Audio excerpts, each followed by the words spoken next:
أعوذ بالله من الشيطان الرجيم بسم الله الرحمن الرحيم ومن الناس من يتخذ من دون الله أندادا يحبونهم كحب الله والذين آمنوا أشد حبا لله ولو يرى الذين ظلموا إذا يرون العذاب أن القوة لله جميعا وأن الله شديد العذاب۔ بعض لوگ ایسے بھی ہیں جو اللہ کے شریک اور اللہ کے شریک اوروں کو ٹھہرا کر ان سے ایسی محبت رکھتے ہیں جیسی محبت اللہ سے ہونی چاہیے، اور ایمان والے اللہ کی محبت میں بہت سخت ہوتے ہیں۔ کاش کے مشرک لوگ جانتے، جب یہ اللہ کے عذاب کو دیکھ لیں گے، تمام طاقت اللہ ہی کی ہے، تو اللہ تعالیٰ سخت عذاب دینے والا ہے، تو ہرگز شرک نہ کرتے۔ اللہ تعالیٰ یہاں پر نبی صلی اللہ علیہ وسلم سے ارشاد فرما رہے ہیں کہ ان میں سے بعض لوگ ایسے ہیں کہ اللہ تعالیٰ کے شریکوں کو ٹھہرا کر نا اللہ تعالیٰ کے شریک کسی اور کو کرتے ہیں، اور پھر ان سے ایسی محبت کرتے ہیں جیسی محبت اللہ تعالیٰ سے ہونی چاہیے۔ لیکن ان میں سے کچھ ایسے بھی ہیں ایمان والے جو اللہ تعالیٰ سے ایسی محبت رکھتے ہیں اور وہ اپنی محبت میں بہت سخت ہیں، اور اس کی مثال ایسی ہے جیسے ہمارے حضرت بلال کہ ان کے اوپر کتنی تکلیفیں اور ظلم آئیں کہ اپنے دین سے پھیر جا، لیکن انہوں نے تمام تکلیفوں کو سہا، ان کو جھیلا، لیکن پھر بھی اپنی زبان سے ایک ہی الفاظ جاری رکھے رہے، احد، ایک اللہ ہے، بس ایک اللہ۔ تو اللہ تعالیٰ کہہ رہے ہیں کہ جب یہ مشرک لوگ جان لیں گے کہ اللہ تعالیٰ کا عذاب کیسا ہے تو یہ کبھی بھی شرک نہ کریں، اور جب اللہ تعالیٰ کا عذاب ان کے اوپر آ ہی جائے گا تو پھر کوئی فائدہ نہیں ہوگا۔ پھر جس وقت پیشوا لوگ اپنے تابع داروں سے بیزار ہو جائیں گے اور عذاب کو اپنی آنکھوں سے دیکھ لیں گے، اور کل رشتے ناطے ٹوٹ جائیں گے، اور تابع دار لوگ کہنے لگیں گے کہ کاش ہم دنیا کی طرف دوبارہ جائیں تو ہم بھی ان سے ایسے بیزار ہو جائیں جیسے یہ ہم سے ہیں۔ اسی طرح اللہ تعالیٰ انہی کے اعمال دکھائے گا ان کو حسرت دلانے کے لیے، یہ ہرگز بھی جہنم سے نہیں نکل سکیں گے۔ اس آیت میں جو ہے بات یہ چل رہی ہے کہ یہاں جو یہودی اور عیسائی لیڈر بنے ہوئے ہیں اور ان کو جو لوگ پیروی کر رہے ہیں، ان کی تابع داری کر رہے ہیں، قیامت کے دن جب حساب کتاب کی صف بندی ہوگی تو اب تابع دار جو ہیں ان کے ماننے والے وہ اپنے پیشواؤں کے پاس آ کے کھڑے ہو جائیں گے کہ تم تو ہمیں کچھ اور بتاتے تھے، آج یہ کچھ اور ہے، اب تم ہماری سفارش کرو، ہمیں چھڑواؤ، ہماری نجات دلواؤ، کیونکہ ہم نے تو تمہاری پیروی کی ہے۔ اب وہ جو ہے نا کتنے لوگوں کی باتیں سن کے نا خود بیزار آ جائیں گے، کیونکہ اس وقت کیا ہوگا کہ ان کو خود اپنی پڑی ہوئی ہوگی، وہ خود اپنی الجھنوں میں ہوں گے، تو وہ جو ہے نا وہاں پہ پیشوا لوگ جب بیزار ہو گئے نا تو اللہ تعالیٰ کہہ رہے ہیں کہ یہ پھر تابع دار جو ہے نا وہ کہیں گے اللہ تعالیٰ سے کہ اللہ تعالیٰ تو ہمیں ایک دفعہ اور دنیا میں بھیج دے، جو تیرا حکم ہے نا ہم پھر ویسے ہی کریں گے، اور ہم بھی ان سے ایسے بیزار ہو جائیں گے جیسے یہ اب ہم سے ابھی ہو رہے نا، ہم پھر دنیا میں ان سے ایسے بیزار ہو جائیں گے۔ تو اللہ تعالیٰ کہہ رہا ہے کہ اب کوئی فائدہ نہیں ہے، اب جو ہونا تھا وہ تو ہو گیا، تمہارا امتحان دنیا میں تھا، تم نے وہ امتحان دنیا میں پاس کرنا تھا، اب تم اپنا وہ امتحان کا وقت ختم کر کے آ گئے ہو، اب کوئی دوبارہ راستہ نہیں ہے جانے کا۔ اب جب تمہیں جانا ہے کہیں تو وہ صرف جہنم میں، اور وہاں سے دوبارہ اب نہیں نکالا جائے گا۔ لوگ زمین میں جتنی بھی حلال پاکیزہ چیزیں ہیں انہیں کھاؤ پیو اور شیطانی راہ پر نہ چلو، وہ تمہارا کھلا دشمن ہے۔ اللہ تعالیٰ لوگوں سے کہہ رہا ہے کہ زمین میں جتنی بھی حلال اور پاکیزہ چیزیں ہیں اسے کھاؤ، یہ شیطان ہے جو تمہیں بہکاتا ہے، بھٹکاتا ہے، جو حلال چیزوں کو حرام قرار تم سے دلوا دیتا ہے اور اس چیز کو چھڑوا دیتا ہے۔ اس کی مثال یہاں پر کیسی ہے کہ اللہ تعالیٰ نے یہ بتایا ان کافروں کو، ان مشرکوں کو، کہ وہ جو جانور ہے نا ایک اچھا خوبصورت اور صحت مند اور رنگ میں بھی اچھا، اس کو کسی بت کے نام کر دیے کہ نہیں یہ ہمارے فلاں بت کے نام پر ہے، اور اس کو اب آزاد چھوڑ دو، اس کو کھلا چھوڑ دو۔ اب اس کو ذبح کرنا، اس کو کھانا اب یہ گناہ ہے، اب یہ اس کو حرام قرار کر دیا، کیونکہ اب یہ کس کے نام پر ہو گیا؟ بتوں کے نام پر ہو گیا۔ اب جب اللہ تعالیٰ کہہ رہا ہے کہ تمہیں کیا لگتا ہے کہ تم نے جب اس کو بت کے نام پر کر دیا تو میری وہ حلال چیز حرام ہو گئی؟ ہرگز بھی نہیں۔ قرآن پاک میں کتنا واضح لکھا ہے۔ اسی طرح آج کے دور میں آ جاؤ، جو حلال چیزیں پکتی ہیں تم نے فلاں کے نام پر کر دی تو تمہیں کیا لگتا ہے؟ تم نے فلاں کے نام پر کر دی تو تم نے وہ حرام کر دی۔ حرام تو صرف وہی ہے جو اللہ تعالیٰ نے بتا دیا کہ سور کا گوشت حرام ہے، مردہ جانور کا گوشت حرام ہے، ہر وہ جانور حرام ہے جو خود حرام کھاتا ہے۔ تو تم نے پھر کس طرح سے پاکیزہ چیزوں کو خود سے حرام قرار دے کر اس کو چھوڑ دیا؟ اللہ تعالیٰ نے یہ قرآن پاک میں واضح لکھا ہے۔ اس کو میں عربی میں بھی تلاوت کر رہا ہوں تاکہ یہ لوگوں کو پتہ چلے کہ یہ الفاظ میرے اپنے خود کے نہیں ہیں، باقاعدہ اللہ تعالیٰ کے ارشاد والے الفاظ ہیں گے جو قرآن پاک میں نازل ہیں۔ یا ایھا الناس کلوا مما فی الارض حلالا طیبا، حلالا طیبا جو حلال ہے، جو طیب یعنی کہ پاک ہے، حلالا طیبا ولا تتبعوا خطوات الشیطان انہ لکم عدو مبین، یہ وہ شیطان ہے جو تمہیں گمراہ کر کے حلال چیزوں کو حرام کروا دیتا ہے۔ آج سب نے اپنی اپنی دکانیں کھول کر کسی نے اپنے اوپر حرام چیز کو حلال قرار دیا ہوا ہے اور حلال چیز کو حرام قرار دیا ہے، اور اس کے اوپر ایسے ہی سخت ہیں جیسے کہ وہ یہودی، وہ کافر، وہ مشرکین تھے جو اللہ تعالیٰ کی آیت نازل ہونے کے بعد بھی ٹس سے مس نہیں ہوئے۔ تو اللہ تعالیٰ نے اپنے نبی صلی اللہ علیہ وسلم کو کہا کہ ان کو نہیں سمجھاؤ، ان کے پیچھے اپنے آپ کو ہلکان نہیں کرو، آپ سے پوچھ گچھ نہیں کی جائے گی ان کے بارے میں، آپ نے بتا دیا ان کو یہ، اب یہ ان کو چھوڑ دو۔ ان کے دل پر اللہ تعالیٰ نے مہر لگا دی ہے، اب کوئی فائدہ نہیں ہے۔ اب اگر ان کے سامنے کوئی سچ بیان کرے گا تو اللہ تعالیٰ نے اب ان کو گونگا، بہرا اور اندھا کر دیا ہے، نہ ان کو اب حق سمجھ میں آئے گا، نہ سنائی دے گا اور نہ دکھائی دے گا۔ کیوں؟ اب اللہ تعالیٰ کی طرف سے ان کے دل پر مہر لگ گئی ہے۔ بہت کم لوگ ہوتے ہیں ایسے، بہت کم، کہ جن کے دل میں وہ حقیقت بات اتر جاتی ہے، جن کو اللہ تعالیٰ شعور دیتا ہے، سمجھنے کی عقل اور صلاحیت دیتا ہے نا، وہ ان کو دیتا ہے جن سے اللہ تعالیٰ بہت محبت کرتا ہے، جن سے اللہ تعالیٰ راضی ہے ان کے عمل پر۔ ورنہ یہ ہر کسی کے سمجھ میں نہیں آتی بات کہ یار یہ چولہے پر پکا ہوا کھانا جو ہے، اس میں وہ چاول ہے، وہ آلو ہے، وہ ہری مرچ ہے جو اللہ تعالیٰ کی طرف سے حلال ہے، اب میں اس کو یہ حرام قرار دے کر کیوں چھوڑ رہا ہوں؟ اس کی وجہ سمجھ میں نہیں آ رہی مجھے۔ اللہ تعالیٰ کی طرف سے نہیں منسوب، دوسرے آدمی کی طرف سے منسوب کیا۔ کیسے منسوب کیا؟ کہ وہ اس کو اصالہ ثواب کر رہا ہے۔ اللہ تعالیٰ کہہ رہے ہیں کہ تمہارے اوپر وہ حلال جانور بھی حرام نہیں ہوا جو اس نے فلاں بت کے نام پر کر دیا۔ بت کے نام پر جو جانور کیا ہے وہ بھی حرام نہیں ہوا، تم نے کیسے اس کو حرام قرار کر دیا؟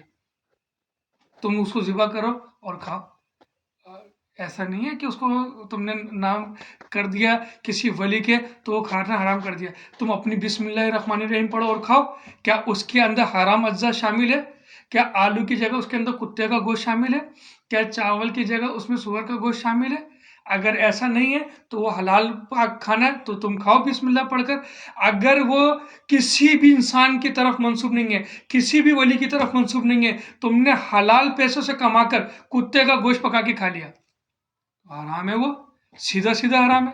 کسی بھی ولی کی طرف منسوب نہیں کیا، تم نے جو کمایا تھا وہ بھی حلال تھا، تم مارکیٹ سے خرید کے لے کر آ گئے کتے کا گوشت، تمہیں پتہ نہیں، اب تم پکا رہے ہو، پکاتے وقت پتہ چل گیا کہ کتے کا گوشت تھا، پھر بھی تم چٹخانے لے کے کھا رہے ہو، یہ ہوا نا حرام۔ تو جو حرام کرا اللہ کی طرف سے وہ حرام ہے نا، وہ تو بڑے مزے سے کھاتے ہیں باہر مارکیٹ کا کھانا گوشت، اس کی تصدیق بھی نہیں کرتے کہ گدھے کا ہے، کتے کا ہے، سور کا ہے، لیکن اپنے چٹخارے میں کھا رہے، وہاں تب تمیز نہیں کرتے کہ یہ حرام ہے کہ حلال ہے۔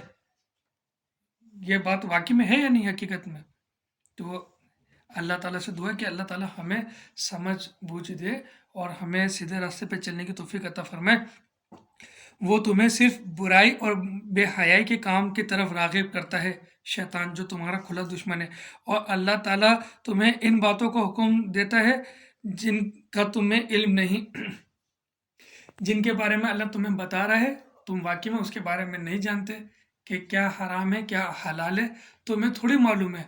तुम तो वो इंसान हो कि तुम्हें जब भूख लगेगी तो तुम्हें जो भी मिलेगा खाने का तुम खाओगे, लेकिन अल्लाह ताला तुम्हें वो इल्म दे रहा है ना कि तुम्हें क्या खाना है और क्या नहीं खाना, और कितनी चीज़ें हैं जो मकरूह हैं, जो तुम्हें किस हालत में तुम्हें इजाज़त दे दी गई है कि तुम वो मकरूह खा सकते हो। तुम्हें वरना क्या तमीज़ है क्या चीज़ खाने की क्या नहीं। इंसान को क्या मालूम था कि मुझे क्या खाना है और क्या नहीं, हराम और हलाल क्या है। ये समझ, ये इल्म तो अल्लाह ताला ने हमें दिया ना। अब इंसान अपनी अक्लमंदी में इतना आगे बढ़ा हुआ है कि अल्लाह ताला ने जैसे 30 रोज़े कहा, तो वो अपनी अक्लमंदी में इतना आगे निकला हो कि वो अल्लाह ताला का दिल खुश करने के लिए 31वां रोज़ा भी रखा है कि मैं अल्लाह ताला से ज़्यादा मोहब्बत करता हूँ। अल्लाह ताला कह रहा है इतनी मोहब्बत नहीं चाहिए, जितना तुम्हें हुक्म दिया उतना करो। 30 रोज़े थे तो 30 ही रखो। अब जो तुम्हारा 31वां दिन है वो ईद का दिन है, तुम्हें उस दिन खूब खाना पीना है, तुम्हें खुशी मनानी है, अल्लाह ताला की नेमतों का शुक्र अदा करना है। तो तुमने तो वैसा नहीं किया, तुम तो 31 रोज़ा रख के बैठ गए। सेम यही हालत ऐसी है कि अल्लाह ताला ने हलाल चीज़ें तीन खाने के लिए, तुमने उसको हराम करार दे दिया, और अल्लाह ताला की खुशनुदी हासिल करने के लिए कि अल्लाह ताला तुमसे खुश होगा। अल्लाह ताला कह रहा है मैं क्यों खुश होऊंगा तुमसे, मेरी हलाल चीज़ों को तुमने हराम करार दे दिया, शैतान के बहकावे में आ गए। ये तो शैतान का काम था कि तुम्हें रास्ते से भटकाए और तुम भटक गए। और इनसे जब कभी कहा जाता है कि अल्लाह ताला की उतारी हुई किताब की ताबेदारी करो, तो जवाब देते हैं कि हम तो इसी तरीके की पैरवी करेंगे जिस पर हमने अपने बाप दादों को पाया। इनके बाप दादा बेअकल और गुमकुर्दा राहों में से हैं। इनकी मिसाल बिल्कुल फिर वैसी आ गई कि जब अल्लाह ताला कह रहा है कि हक और सच की पैरवी करो, इस किताब की पैरवी करो, तो वो क्या कहते हैं कि हम तो अपने बाप दादों को जैसा देखते आए थे हम वैसे ही करेंगे। तो वो अल्लाह ताला कह रहा है कि इनके बाप दादा खुद बेअकल और गुमराही के रास्ते पर थे।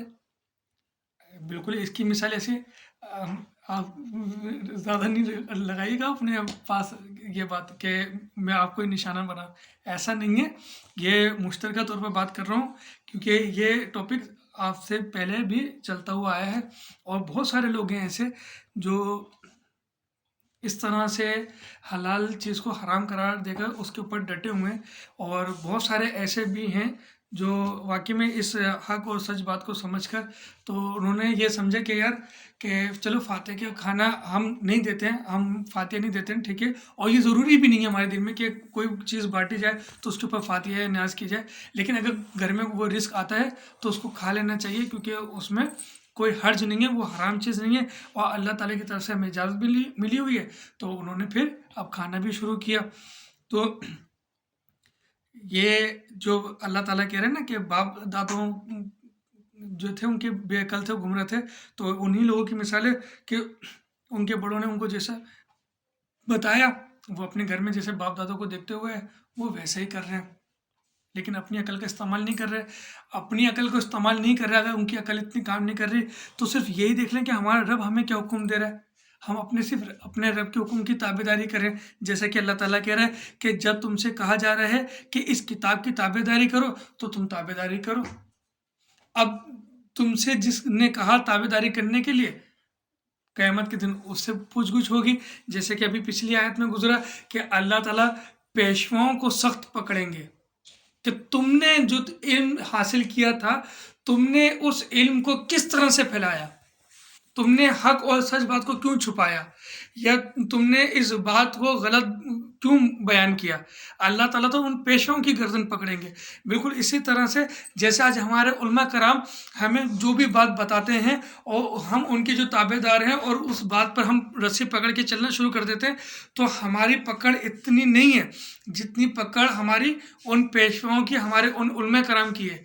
और उसकी जब सज़ा उनको मिल जाएगी, सख्त से सख्त सज़ा, तो फिर थोड़ी सी निचले दर्जे पर पूछ गुछ हमसे भी होगी, पकड़ हमसे भी होगी, क्योंकि अल्लाह ताला कहेगा क्या तुम्हें अकल नहीं दी थी,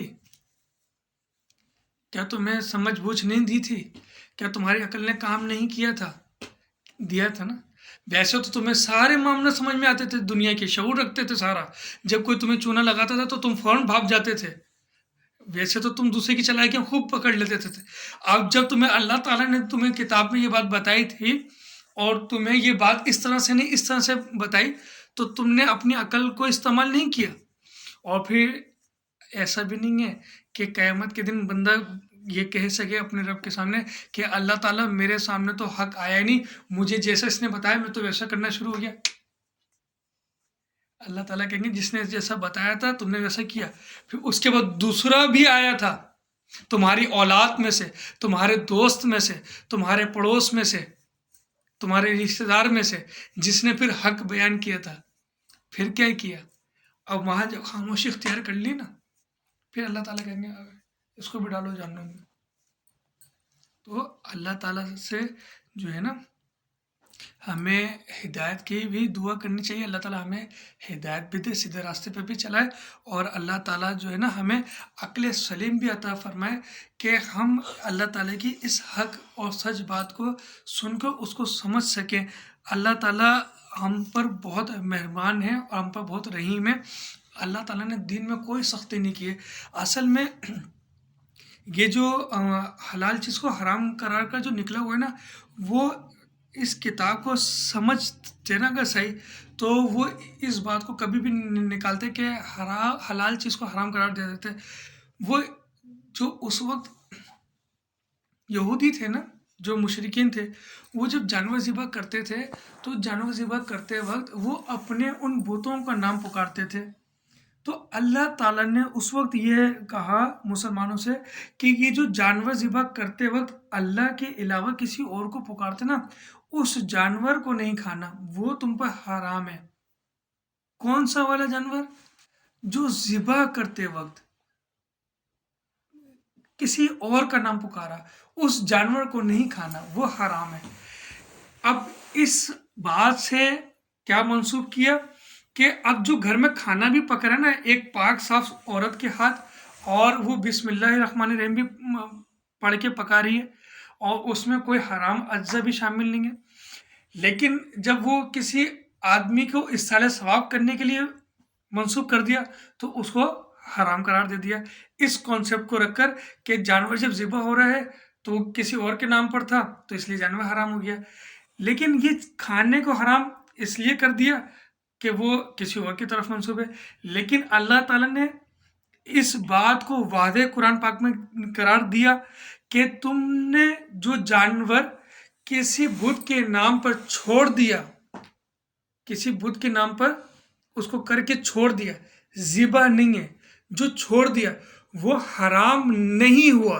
तुम्हारे कहने से हलाल चीज़ हराम नहीं होगी, सिर्फ अल्लाह ने कहा वो हराम हो गया जिसको तुमने ज़िबा करते वक्त किसी और का नाम पुकार लिया।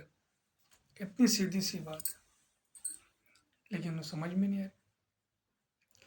बस अल्लाह ताला जो है वो हिदायत उन लोगों को देता है जिनसे मोहब्बत करता है, और जन्नत जो है बहुत छोटी जगह है, उसमें बहुत कम ही लोग होंगे जो अल्लाह ताला के नेक और मुकर्रब लोग होंगे, जो उसके अहकाम को पूरा पूरा तामील करने में कामयाब होंगे, उन्हीं के लिए जन्नत। बाकी जो जन्नत है मुसलमानों के लिए भी ना, तो अल्लाह ताला उसी जहन्नुम को, उसकी आग को ठंडा करके उसी को जन्नत बना देगा। वरना जन्नतुल फिरदौस और जन्नतुल ये जो हमारी और रिजवान है, ये जन्नतें तो उन ख़ास लोगों के लिए है जो अल्लाह के अहकाम को पूरा पूरा करते हैं, और जहाँ उनसे कोई ज़रा सी भूल चूक भी हो जाती है तो रातों को तहज्जुद पढ़ के हज़ारों कतार रोना शुरू कर देते हैं। अल्लाह ताला से दुआ है कि अल्लाह ताला हमें भी सीधे रास्ते पे चलने की तौफीक अता फरमाए। आमीन।